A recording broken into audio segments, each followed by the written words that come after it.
Hello everyone, and welcome back to another video. This week we'll be jumping straight into things with Candace and Ayato's freeze composition, and why I feel it's a really great team to be utilizing in the current Abyss format, primarily due to the fact that there are so many groups of enemies to deal with. So all that being said, if you are enjoying the content thus far, if you enjoy Spiral Abyss guides, character information, and reviews, then feel free to like, subscribe, and comment, and let us get straight into part 1 of the video, which is a team overview.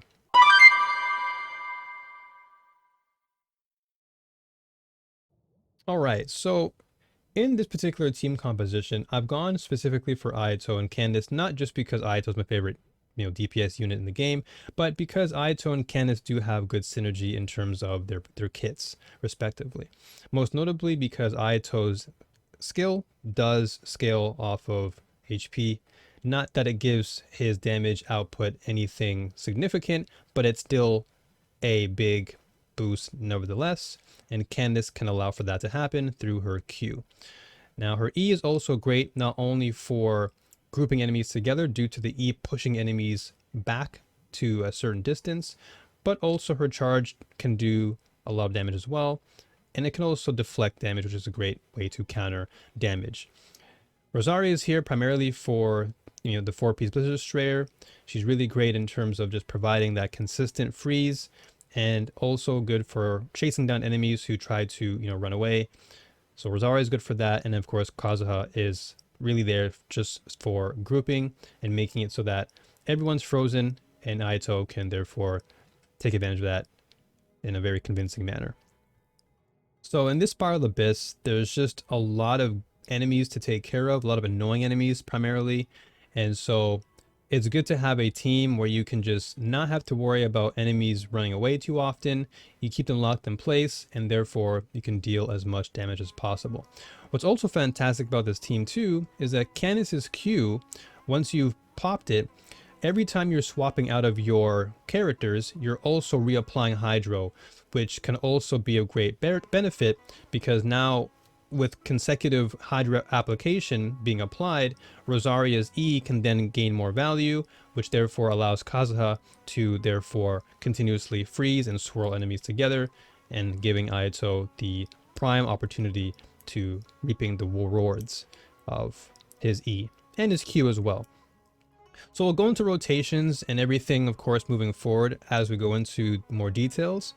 But as far as the pros, as I've mentioned, this team just is all about good synergy. Now, you could also run other units, primarily Hydra units. Like you can run a Child if you wanted, you can run Kokomi if you wanted. Kokomi, I feel, would benefit more only because of the HP scaling. So it really is up to you as to what you want to run. I just chose Ayato primarily because he's just really consistent. His Q really works well with this team as well, since Rosaria's Q and Ayato's Q overlap really well, and Candace's Q just allows, again, for that consistent reapplication of Hydro, giving Kazuha a chance to swirl and just provide that consistent freeze. You can also do Ayaka as well if you wanted to go double cryo, and therefore you can get your additional crit rate boost, but then you're losing out on your overall HP resonance, which is what Candace wants to utilize. So again, I've chosen this team primarily because of that Hydra resonance. You want to make sure that you are maximizing that HP threshold, which gives Candace a little bit more of a boost, and Ayato as well. So just keep that in mind. So all that being said, are there any cons to this team? Well, freeze comps have notoriously been quite consistent. They don't really have that much cons if you really think about it. The whole goal of freeze comps is to just make sure you're grouping enemies together, freezing them to lock them in place, and then just dealing with them with a relative ease. As far as, major qualms that I've had, I haven't really had any to really point out. So really all just comes down to making sure you have your rotations down consistently, and your positioning is well thought out and carefully designed in your mind, and then you just deliver on the field. So all that being said, let us jump into the Spiral Abyss, and we'll go into analysis as well.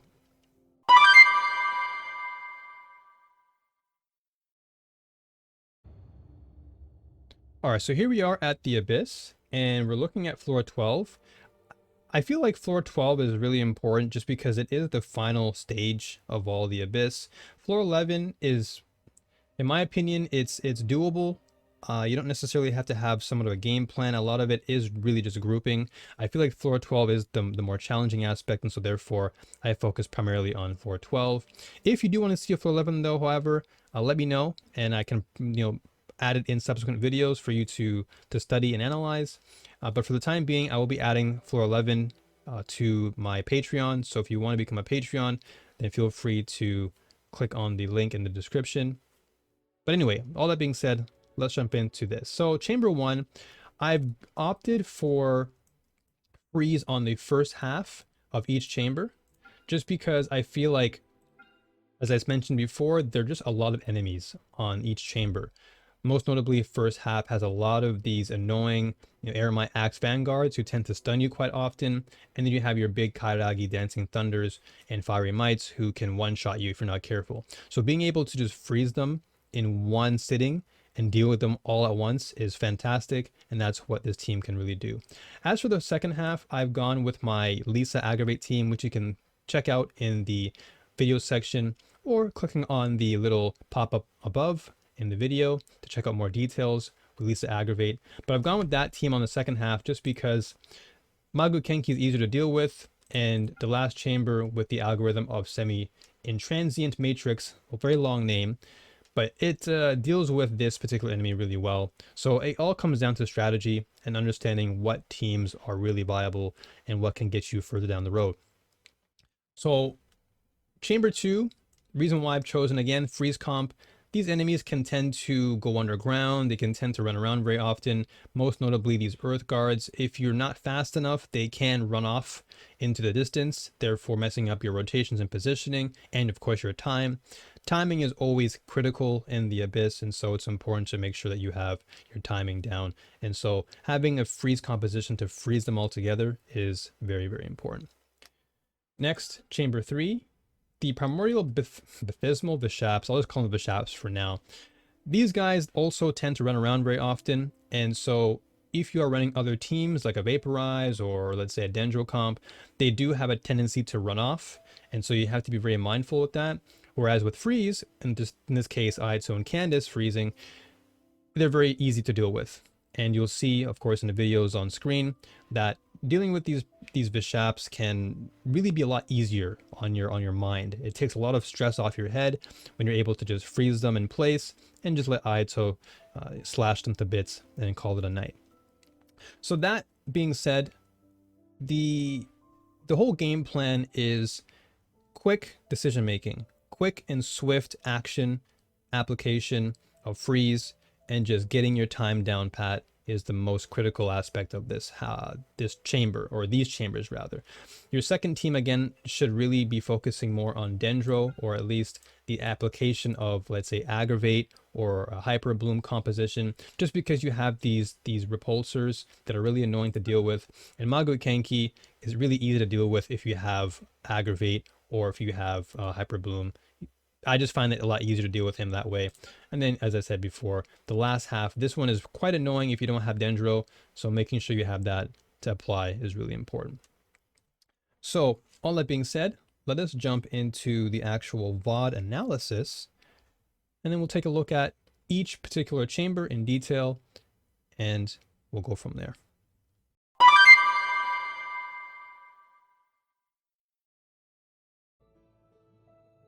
So here we are at the VOD analysis section for the Spiral Abyss, and here we'll be taking a look in detail with regards to the team itself, rotations, what I'm doing, why I'm doing it, and of course my overall selection of the team.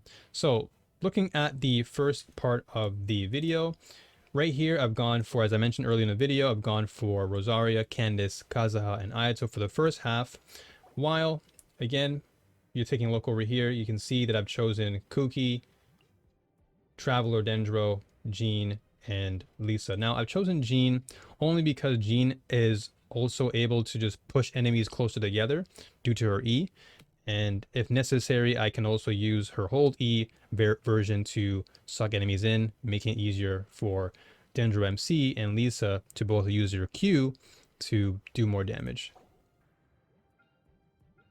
Let's jump into that right now. So we'll go into the first half here. So the first half, I was lucky enough to get the attack percent buff, which is fantastic. Sometimes you roll and you get unlucky, but in this case, I was able to fortunately get this. So I utilize that to my advantage. But here we go. So first off, I start with Rosaria. I go for my E, pop my Q, then I pop Ayato's Q on top of it. Now, the reason why I've done that is just because Ayato's Q is a lot longer in duration with regards to how long it lasts on the field compared to Rosaria. So I wanted to do his last, so therefore we get the longest time for us to apply Hydro and reapply Cryo over the time of the actual Abyss itself. So I went for my Q here. You can see that I went with my Q for Candace. So therefore it gave me the chance to utilize her buff. In this case, whenever you rotate out of your characters, you can therefore utilize their skill alongside the ripple effect that you get with Candace's Q, reapplying Hydro. Then I've gone for Kazuha's Q, and the reason why I've done this is now, as you can see, the aura around the environment is cryo-based, while Ayato's Q is still on the floor. What this means is that now, if enemies try to move, they will be forever stuck because the cryo application for cryo via Kazuha's Q is constantly being reapplied alongside Ayato's Q on the field, and of course Ayato being on the field too.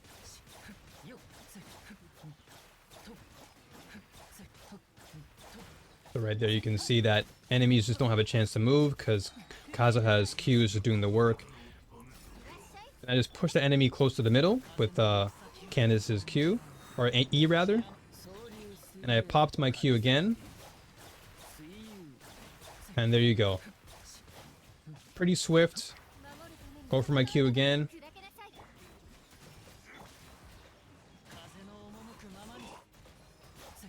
And here on out, not much these guys can do, to be honest.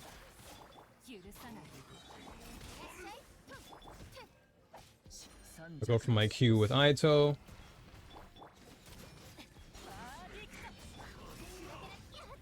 I got knocked back there a little bit of a misplay, but it's fine. And that was it. So that was pretty straightforward there. Nothing too spectacular. Just, once again, all about reapplying Hydro, reapplying Cryo, grouping when you can, and then dealing with enemies in swift fashion. Now, usually when I do this particular floor with, let's say, an Aggravate team or a Vaporize team, those Kairigi are really annoying to deal with because they can sometimes regen their health if you're not fast enough. So with Freeze, because they can't move, you can easily deal with them before they even get to the second phase, which is fantastic. So now we'll go to the second part of the Abyss. So we'll just go skip this part here. So here we are. So first half of the chamber here for these robots. So we see that we have our character skill damage % boost, which is nice because it makes it so that Rosaria's E can do good damage. And of course, with regards to Candace's skill, she can also do some extra damage, and as well as Kazuha too.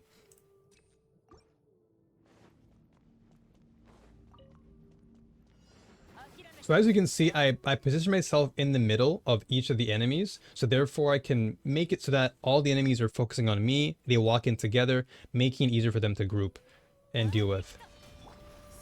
Go for my Q with Ayato. Swirl, and then deal with their damage. Now I could have used my Q there with Kazuha. I just wasn't very confident at that point, so I just saved it for the next rotation. Right here. So now at this point there's just a lot of cryo being applied, or Hydro rather.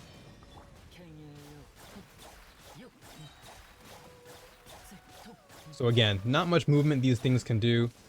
Reapply Hydro again with Ayato's Q, and as you can see, the energy production on this team is really good. Like, you know, I'm always constantly able to freeze and utilize my units effectively, not giving the enemy a chance to move, and dealing with them quite sufficiently. Q again.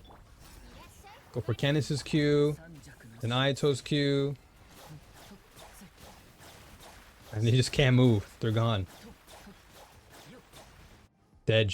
They're all gone. So that was floor 2, or chamber 2 rather. And then we have, this is Mago Kenki's section. And then we have the last chamber, which is right here. So these guys, again, pretty easy to deal with. I felt like this was perhaps one of the more easier floors to deal with. So let's check it out here. So right here we have, what did I get as far as the overall? Okay, so I went for HP restoration. I think it was because the second team was pretty weak. They were bleeding. So I just went for additional healing there. Didn't really need it for this particular half. But these guys, again, the Bishaps are pretty easy. Again, they do tend to run around a lot. So being able to have Kazuha here is fantastic. I misused Kazuha's Q there, or E. So I had to make sure I use it, you know, carefully. A little bit of lag hit me there. But as you can see, once again, due to Kazuha's application of the Q, reapplying cryo every single time, it just made it so that Ayato can be on the field and use his E, and these things can't move. Now I reproc my Q. Rosaria comes back out again.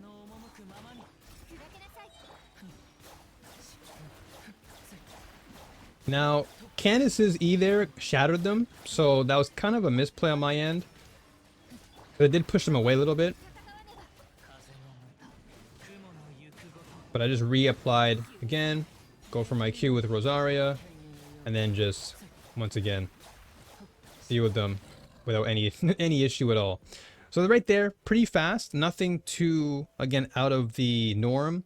Just as long as you're able to simply group enemies together with Candace and Ayato and Rosaria and Kazuha, this team composition is pretty straightforward. So hopefully that's given you some details. So let's jump straight into the last final part of the video, which of course is the team breakdown and final thoughts.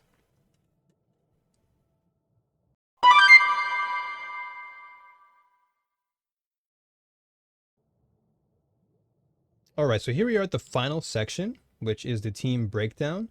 And so we'll go into each character in detail with regards to what weapons I've chosen, the artifacts, and just why I feel like these particular artifacts and weapons mesh well with this particular composition. So let's start off with Ayato. Ayato, I've made a lot of guides with his character, so be sure to check out my guides on Ayato with regards to his team comps to check out his actual build, but I'll show him again. As far as weapons, I'm using the black sword here at R2, and artifacts, I'm using the 4-piece Echoes of Offering, which is fantastic for him, and talent-wise, we're at 2, 8, and 8. Next, we have Rosaria. Rosaria is currently 80-80, and she's running the Skyward Spine at 60-60. I haven't really worked on this weapon just yet, but we'll get there eventually. And artifacts, I'm running the 4-piece Blizzard Destroyer with attack, cryo, and crit damage. And then of course, constellations, we have her at C4. Talents, we have her at 5, 8, and 5. I'm still working on her too, but overall damage wise, she's been pretty helpful. She really is just there to apply hydro, or cryo rather, and that really is her responsibility. So you don't necessarily have to go heavy investment in her, but it is definitely really good if you do. She does have a lot of great damage potential, so just keep that in mind. And then next we have Candace. We have her at 80 out of 80. Weapon-wise, I'm using Dragon's Bane only because it does provide me with additional damage against opponents affected by Hydro. So this, of course, weapon is fantastic for Vaporize and other compositions, but I just wanted the extra little damage here for Hydro, just because when I'm applying Hydro via Ayato's Q, I also can apply Hydro in that particular AoE with Candace's Q as well, or just her E in general, and therefore getting some extra damage. Of course, there are other weapons as well. I could always opt for things like the catch if I wanted to, it's just for some ER. There's the Favonius Lens for more team-based support, and Moonpiercer won't work because I'm not running anything regarding a Dendro application. Missive Windspear, not great either because this is more EM based. So Favonius Lance is great. Of course, you can run Black Tassel as well if you just want some additional HP, just for more, of course, personal damage and just more support for the team. But yeah, those are your options right there if you wanted to run something else other than Dragon's Bane. Now, artifact-wise, I'm running the 2-piece Tenacity, 2-piece Heart of Depth, and I haven't built everything completely. She's still, at 16 and 18, but I'm running HP, Hydro, and HP for her overall stats. And then Constellation C1, and this will basically make it ensured that her Q lasts a lot longer. So initially it's 9 seconds, and with the additional 3 seconds, it makes it 12, which is great for rotations, especially on a freeze comp. The longer that you can reapply Hydro and freeze enemies, the easier it is down the road. Talent-wise, I've got our 1, 7, and 6. And I'm going to go back to Ayato. I did forget something. I forgot to show you. I believe it was his... Oh yeah, Constellation, or Artifacts rather. So I'm running him on Attack, Sands, Hydro damage, and Crit damage. And then lastly, we have Kazuha. Kazuha's 80-90. I'll definitely get him to 90 eventually. Livonia's Sword at R3, 70-70. 4-piece VV, of course, you're running your EM, EM, EM. Constellation 0, Talons 577. And again, pretty straightforward here, nothing too crazy. And that's pretty much all it is for this team. It's a pretty simple and straightforward team. It doesn't cost that much. The only caveat, I guess, is just building each character to their max potential. You can stop, honestly, at 80 for Candace. You don't have to go 90. If you want to, you can, but I feel like her potential as just like a support on a team such as this is okay. And then Kazuha, of course, if you are running him on other units or other teams that are like Vaporize or Hyper Bloom or any team that has a lot of EM usage, then, you know, getting him to 90-90, of course, is great due to transformative elements. And so that's something to keep in mind if you want to use Kazuha in that manner. But again, for this particular team, as long as your main DPS is sitting at 90 and you've given your DPS the most love, then this team should be totally fine. And so that pretty much covers it as far as the team breakdown. I feel like this team right now has been pretty consistent in terms of my results. And as long as, again, you are able to rotate and consistently apply Cryo and Hydro and swirling enemies together to make sure they're grouped together, you'll have an easy time in the Abyss for floor 12 and not have to worry about anything else. Just, I would say, focus on your second team for the second half to make sure that you have your damage and rotations consistent as well. So thank you so much for tuning in. I do appreciate it. Again, if you want to support me more via Patreon, the link is down in the description. For as low as $1, you can become a patron. And of course, for more details, be sure to click the link down below. I'll see you folks on the next video. We'll be talking more about perhaps Sino or Sano, however you pronounce it. But we'll jump into things later on. And I'll see you folks on the next video. Take care and have a good one. Peace.